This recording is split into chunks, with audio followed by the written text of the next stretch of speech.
नमस्कार मित्रांनो, जय शिवराय. मी सिद्धांकिनी स्वागत करतो तुमचं आपल्या यूट्यूब चॅनलवर. याचं नाव SK व्लॉग्स.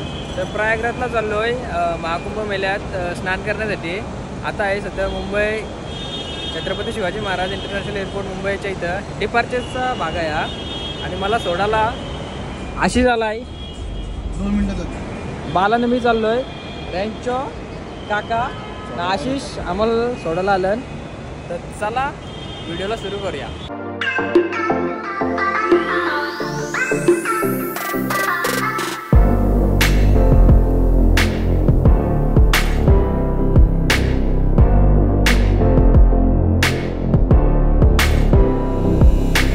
पोचलो प्रयागराज एअरपोर्टला. माझ्यामध्ये तुम्ही बघू शकता आजचा पर्व महाकुंभ 3:30 वाजले आहेत. आता इथून प्रयागराज त्रिवेणी संगम आहे 17 किलोमीटर. तर चला बाहेर बघू काय भेटतोय. म्हणजे रिक्षा आहेत का, ओला उबर आहे. ओला उबर असतील आहेत. पहिले रिक्षाचा पण चार्जेस बघू त्रिवेणी संगमला किती नेतात. मी असं ऐकलं आहे का इथं बाईक पण आहेत. ते काहीतरी 500 का 400 रुपये घेतात दोघा जणांचे. त्रिवेणी संगमला सोडतात. बाईकने गेलं तर फायदा आहे कारण की ट्रॅफिक नाही लागणार. तर बाईक कन्व्हिनियंट पडेल खूप. तर बघूया चला. एअरपोर्टच्या बाहेर बाईकवालं 1000 रुपये सांगतात दोघांचं.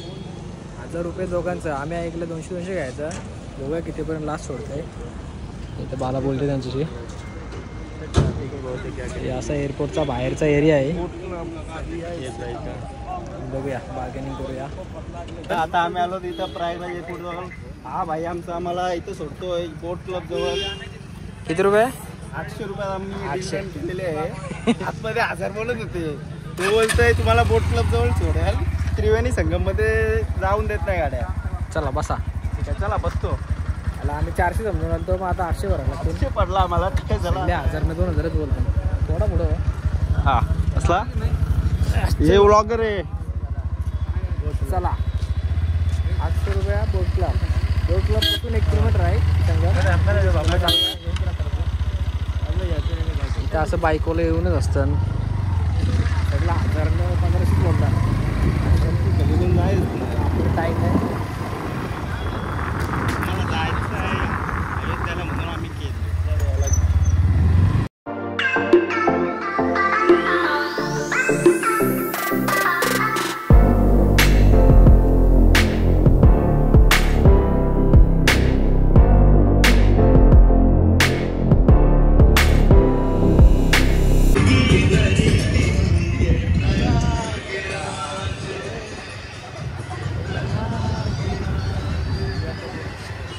बाईकवाल्यांनी 800 रुपयात इथं या पॉईंटला सोडला आहे. इथं खाली बोटिंग पॉईंट आहे. इथून बोट क्लब जवळ आपण आलेलो आहे. आणि संगम एवढाच राहिला म्हणजे एक दीड किलोमीटर आहे इथं संगम. चला बघूया पहिले बोटवाले किती बोलतात. नाही तर चालतच जाऊ. त्याला पहिले बोटची प्राईस बघूया किती घेतात. बोट जर बजेटमध्ये बसले आपले तर बोटमध्ये जाऊ. तर चालतच जाऊ. बडे बडे ढंगा डालेंगे. पेरो से बडे बडे ढेंगा डाल के जाएंगे. आपल्याला ट्रेकची सवयच आहे. फालतू पैसा घाला घालवाचा. जर एक धावत पण जाऊ शकतो आम्ही. चला बघूया बोटवाला किती सांगते. गर्दी बघा. महाकुंभ. पाणी घ्यायसाठी इथं ड्रम विकायला आहेत. 100ला 1 पडला आहे. 200ला 2 घेतला. चला आता जाऊ. इथून बोटची प्राईस काढू. इथे सगळीकडे ड्रम विकायला आहेत. गमचा कुठे आहे? गमचा नाही दिसला.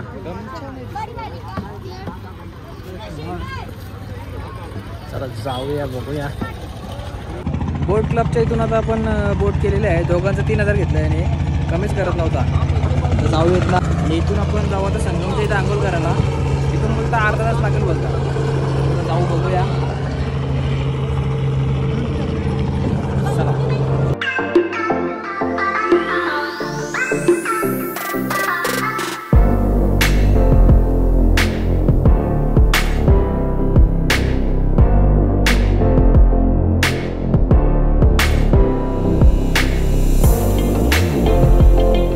कंप्लीट अर्ध्या तासानंतर संगमच्या इथं पोचलोत आम्ही.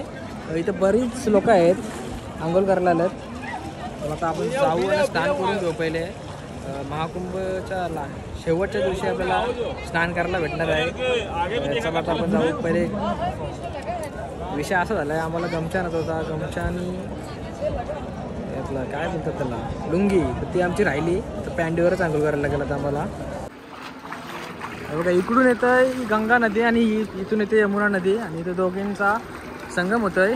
आणि सरस्वती नदी इथे लुप्त झालेली आहे, म्हणजे ती दिसून येत नाही. चला आता डुबकी मारूया. समोर डुबकी मारून झालेलं आहे, पाणी पण भरलं आहे, पब्लिक बघा किती आहे. चला आता निघू, जाऊ आता आपल्या बोट जिथून आपल्याला उचलत तिथे जाऊ. चला जाम पब्लिक आहे, शेवटचा दिवस आहे ना महाशिवरात्री, आजचा महाकुंभचा शेवटचा दिवस. खूप पब्लिक आलेली आहे, बघू शकता तुम्ही. चला आता निघूया, चेंज करू, जाऊ. इथून आपल्याला 11:50ची बस आहे अयोध्येला जायला. ही आहे यमुना नदी. आता चाललो मी आमच्या जिथे बोट लागलेली तिथं. संध्याकाळचं वातावरण किती भारी झालं आहे.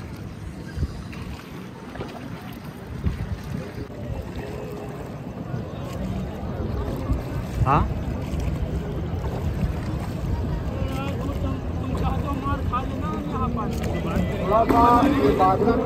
आगे बढ़ जाइए, उधर जमुना की तरफ, जमुना नदी की तरफ बढ़ जाइए, वहाँ संचालन बंद करा दो. काल रात्री संगममध्ये स्नान करून झाल्यावर मोबाईलची बॅटरी संपली न का मी पॉवर बँक आणलेली नव्हती ना. बसमध्ये पण चार्जिंगला पॉईंट नव्हता, म्हणजे पॉईंट होता पण तो खराब झालेला. काल रात्री आम्ही बस करून सकाळी 9 वाजता आता अयोध्येला पोचलो आहोत. तर आता आपण जाऊ राम मंदिरात दर्शन करू. राम मंदिर नवीन झालं आहे, गेल्या वर्षी त्याचं उद्घाटन झालेलं आहे. जवळजवळ 500 वर्ष लागली तो केस चालू आला आणि फायनली आपला राम मंदिर झालेलं आहे. तर चला जाऊ, तो राम मंदिर बघू आणि भगवान श्रीरामाचं दर्शन करू. चला.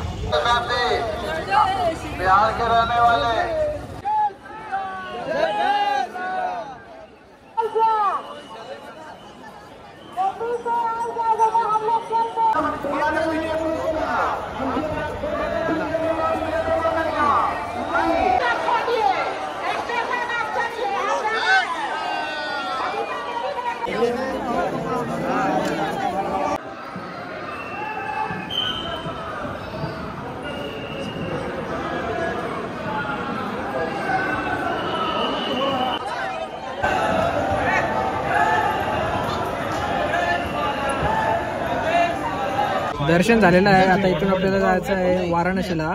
मी बस बुक केली आहे रेड बसवरून. काहीतरी 950ला पडले आम्हाला दोघांचं, 2 शीटचे 950. आणि म्हणजे प्रयागराजवरून अयोध्याची नाईटची बस होती, ती आम्हाला महाग पडली 900 रुपये पर पर्सन, म्हणजे 1800ला पडलेली. ही डेची रनिंग आहे, डे म्हणजे इव्हिनिंगची रनिंग आहे, तरी 950ला पडले आम्हाला. तेवढंच अंतर आहे अयोध्या प्रयागराजची अयोध्या. चला आता किती वाजता, 8:30चा टायमिंग आहे पोचायचा. मला वाटतं 9:30पर्यंत आपण पोचू वाराणसीला. तर चला निघूया. मस्त दर्शन झाला, मंदिर पण खूप भारी आहे. नक्की एकदा तरी अयोध्येला या आणि राम मंदिराला भेट द्या आणि दर्शन करा. चला निघूया. वाराणसीला पोचलो. आता इथं रूम बघता, रूम खूप महाग सांगतात. इथं 2,500-3 हजार रूमची स्टार्टिंगच आहे. इथं कृष्ण धर्मशाला आहे, इथं तिथून पूल आहे. बघूया स्वस्त कुठं रूम भेटते आहे. 1000पर्यंत भेटले तरी बरं होईल. शोधता एक रिक्षावाला भेटला आहे, तो 1000 रुपयामध्ये रूम देणार. मला बसत आहे, 1000 रुपये रूम देणार आहे तो. बघूया, जाऊन रूम बघू. अच्छा, इथल्या रिक्षा बघा कशा आहेत. असं वाटतंय वाटलं की 12:30 झालं, 12:40 झालं. 12 जवळजवळ 8 तास लावलं ते बसवायला, नाही तर आलं आणायला आम्हाला. म्हणजे थांबत आलो. ठीक आहे, आता रूममध्ये बॅगी ठेवून आपल्याला दर्शन भेटते का बघू. रात्री दर्शन करून घेऊ आणि उद्या बनारसचं घाट फिरू 12च्या आतमध्ये. नंतर इथून बस पकडू, डायरेक्ट प्रयागराजला जाऊ, कारण का आपली 10:15ची फ्लाईट आहे मुंबईची. इथं रूमा खूप महाग आहेत, म्हणजे हॉटेल 3,000-4,000ची स्टार्टिंग आहे. तर आम्ही होमस्टे घेतला आहे. हा आम्हाला 1,500ला पडला आहे. हा 1,500ला आज पडला आहे. पण इथला जो म्हणजे रूम मालक होता तो बोलत होता का काल महाशिवरात्रीला 4,000ला गेला आहे. तुम्हाला वाटते का 4,000ला गेला असेल? कमेंट करून नक्की सांगा आम्हाला. मला वाटते तुला तर आम्हाला 1,500ला दिला त्यांनी. आणि आता बोलते मध्ये आता बोलते आज साफ करून दिले बोलते. ही रूम त्यांनी साफ करून दिली आम्हाला. काय साफ खोटा पण नीट नाही बोलत. जाऊ द्या, काय एवढे लांब बोलत. मंदिर 3 वाजता उघडणार आहे. आता वाजलं 2:15. तर अजून 45 मिनटं आहेत आपल्याकडं. इथून मंदिर 1.5-2 किलोमीटर आहे. तर चालतच जाऊ आपण. रिक्षा जात नाही. जर रिक्षा जात असेल तर करू रिक्षाने, चालतच जाऊ. चालत चालत अर्धा तास जाईल, म्हणजे तो टाईम कवर होईल. 3 वाजता मंदिर ओपन होईल. 3 वाजता गर्दी नसावीच, पण असली तरी 2-3 तासांत दर्शन होऊन जाईल आपला. तर चला जाऊ दर्शनाला. जायचं मला बालाची तयारी चालू आहे. तर चला निघूयात दर्शनाला. रात्री 2:30 वाजता बनारसची सुनसान गलिया. इथे रिक्षा आहेत बघा. दर्शनाची लाईन 700 मीटर आधीच चालू झालेली आहे. बघूया तर किती टाइम लागतो. काय ऑन मारते, बघूया तर किती टाइम लागतोय आपल्याला. 700 मीटर आधीच एवढी लाईन लागली. ओपन नाही झालं मंदिराजवळ. 3 वाजता ओपन होते. झालं वाजतील 3 आता. मंदिर अजून ओपन नाही झाला. 3 मिनिटं बाकी आहेत. दर्शन झालेलं आहे. एकूण 2 तास लागले आपल्याला दर्शन करायला. गर्दी होती पण 2 तासात दर्शन होतं, कारण की 2-3 लाईनी आहेत. गेट बरेच आहेत तिथं. तर 2 तासात दर्शन झालेलं आहे. आणि मी मगाशी बोललो 3 वाजता गेट ओपन होतं, पण 3 वाजता नाही होत. 4:30 वाजता गेट ओपन होतं. म्हणजे 4:30, आता वाटलेत 6:30. तर 2 तासात आपलं दर्शन झालेलं आहे. आतमधला दाखवू नाही शकलो, कारण की मोबाईल अलाउडच नव्हता आतमध्ये. आता जाऊ आपण बनारसचे घाट फिरू, बोट करू. तर चला जाऊया बनारसचे घाट फिरायला. कपडे चेंज करून आता आलो आहे मी गणेश घाटावर बोटिंग करायला. वाराणसीला एकूण 84 घाट आहेत. त्याच्यापैकीच आहे गणेश घाट. माझ्यामुळे तुम्ही नाव बघू शकता, गणेश घाट. या घाटावरून इथे बोटी लागलेल्या आहेत. इथून आपण एक बोट पकडू आणि ते बोटवाले आपल्याला या 84 घाट दाखवतील, म्हणजे पाण्यातून नेतील. आणि याच लाईनमध्ये 84 घाट आहेत. तेच घाट आपण आज बघणार आहोत. तर चला जाऊया. वाराणसीला फॉरेनर पण येतात बघा. हे साधूबाबांचे फोटो काढतायत ते, म्हणजे मेमरीज तयार करतात वाटतं. इथे ही पोरा बघा योगाची प्रॅक्टिस करतात. इथे एक आहे ही पोरगी, परत हा एक पोरगा आहे. आणि ही आपली गंगा नदी आहे, गंगा माता. थोडी सुकले वाटतं, त्या साईडला जमीन दिसते आहे. असू द्या, चला जाऊया आता, बघू बोटिंगचे किती घेतात. बोट केलेली आहे, 100 रुपये घेतात एकाचे. आणि पूर्ण 80 घाट बोलतात, 80 घाट. आहेत 84 घाट, पण 80 घाट बोलतात ते. 80 घाट फिरवतात पूर्ण, एकाचे 100.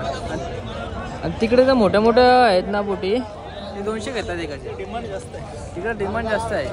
ते पण फिरवणार 80 घाटच आहेत. म्हणजे छोट्या बोटी व्हिडिओ पण चांगली आहे. कारण तर छोटी बोट करा, मोठी बोटमध्ये तुम्हाला 80 घाटनी दिसणार पण नाही, कारण की रस जास्त असते. या बोटवर तुम्हाला नीट 80 घाट बघता येते. चला आता आपण जाऊन बघू. चला बोट निघलेली आहे आपली. इथं ड्रायव्हर आहे बोटचा. हा हँडल, स्टेअरिंग, बोटची स्टेअरिंग.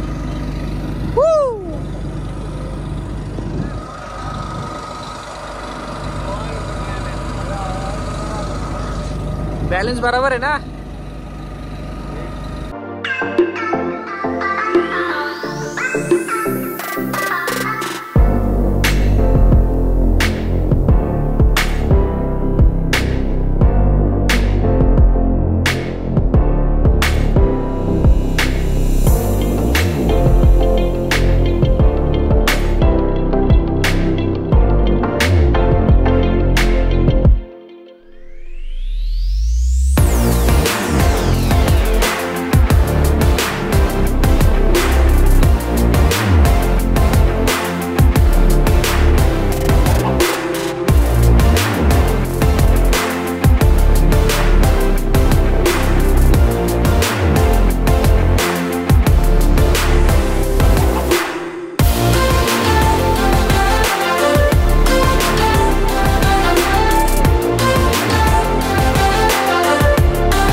सगळं घाट एकसारखंच आहेत, जवळजवळ 2-3 घाट आहेत, बरोबर हे 80 घाट झालेले आहेत.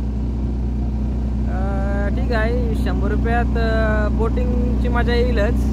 घाटांचं काय समजत नाही, शेमशेम घाट आहेत आणि फक्त नावं दिले. बोटिंग फिरून झाला, आता बनारसच्या गली आलो.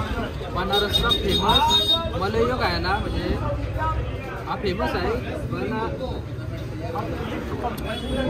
खास नाही. दूध असते आतमध्ये, वरती फेस ड्रायफ्रूट आहे. मलईयो खायला गर्दी वगैरे किती झाली इथं.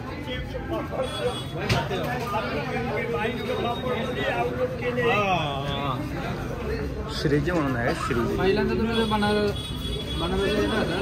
ट्राय करू शकता. मला जो खाऊन झाला ना, म्हणजे थोडं संपवला ना तो वरचा भाग, म्हणजे त्यानंतर आहे ना ते दूध टाकून देतात. दूध बघतो ना त्याला, दूध भारी आहे, दूध मस्त असं लागतं. 60 रुपयाला 1 कप आहे, वर्थ आहे, वर्थ. तुम्ही खाऊ शकता. बनारसला नक्की ट्राय करा. श्रीजी, श्रीजी दुकान आहे, जाम फेमस आहे. म्हणजे रील बघा, इंस्टावर रील पण आहे. श्रीजी बघा, Shriji sweets and milk. Google करा, येईल लोकेशन. चला आता घरी जायची वेळ झाली. वाराणसीपासून प्रयागराजची बस बुक केली. आमची फ्लाईट प्रयागराजला आहे. महाराणी ट्रॅव्हल्स ही बस मस्त भेटली 600ला. AC बस आहे, वरती डबल डेक आहे, म्हणजे स्लीपर आहे. आम्ही सीटरच घेतली, तर ते AC भेटले. 600 रुपयाला मस्त आहे पर पर्सन. तर चला आता जातो प्रयागराजला.